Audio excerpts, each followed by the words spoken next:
Humanda ka na TJ Duhaime. Nauya Inoue, sparring round sa paghanda kay Duhaime lumampas na 100 mga rounds.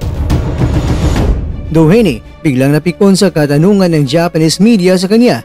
Ang tunay na dahilan ng kanyang bilang pagka-bad trip, ibinunyag na. Ang nilalaman ng mga balitang ito ay babagi ko lamang sa inyo. Kaya tara, kwentuhan na.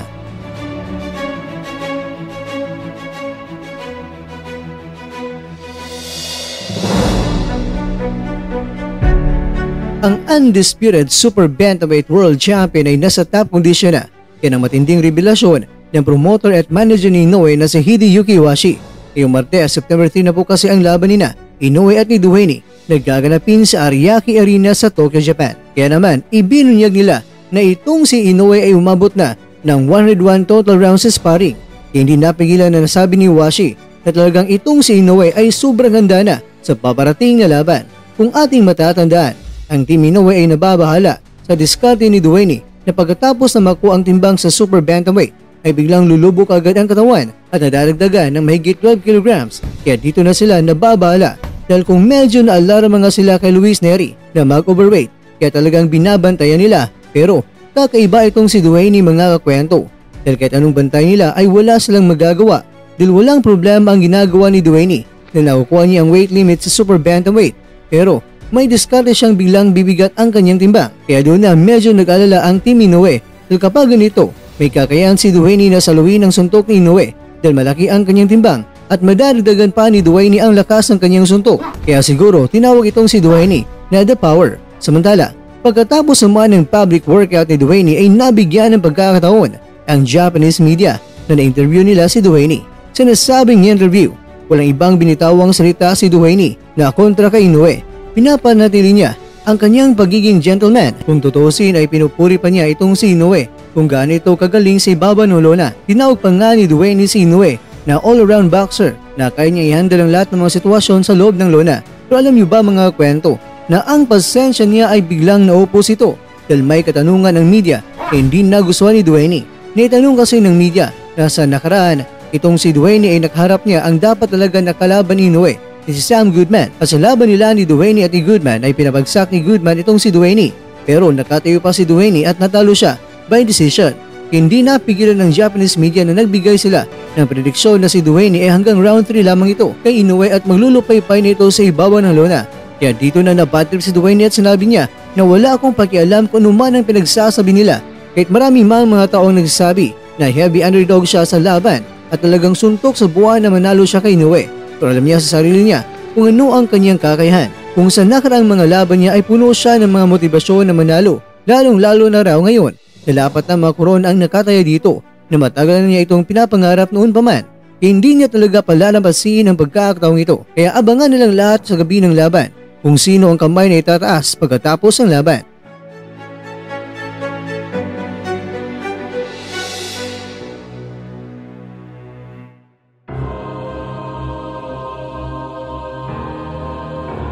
Mga kakwento, pagdating pa lang ni Duhaime sa Japan, walang ibang sinabi niya kundi may malaking upset na mangyari sa Japan. Hindi na siya nag-alala na siya ay underdog kay Naoya dahil sa pagiging underdog ay sanay na siya.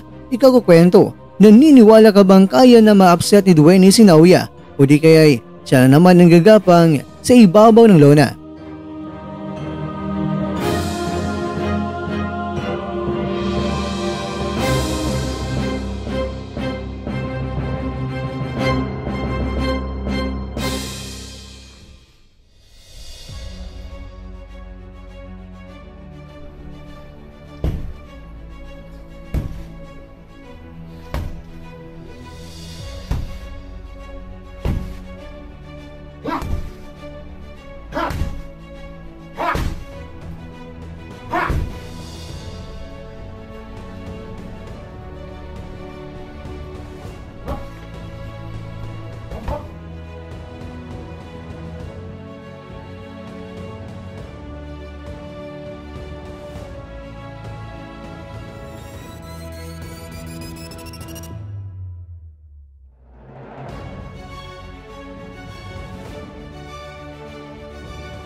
At dyan, nagtatapos ang ating kwento.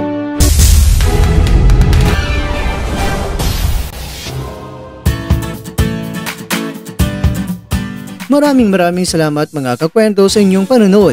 Pero baka naman mga kwento ay nagustuhan niyo po ang kwento natin ngayon.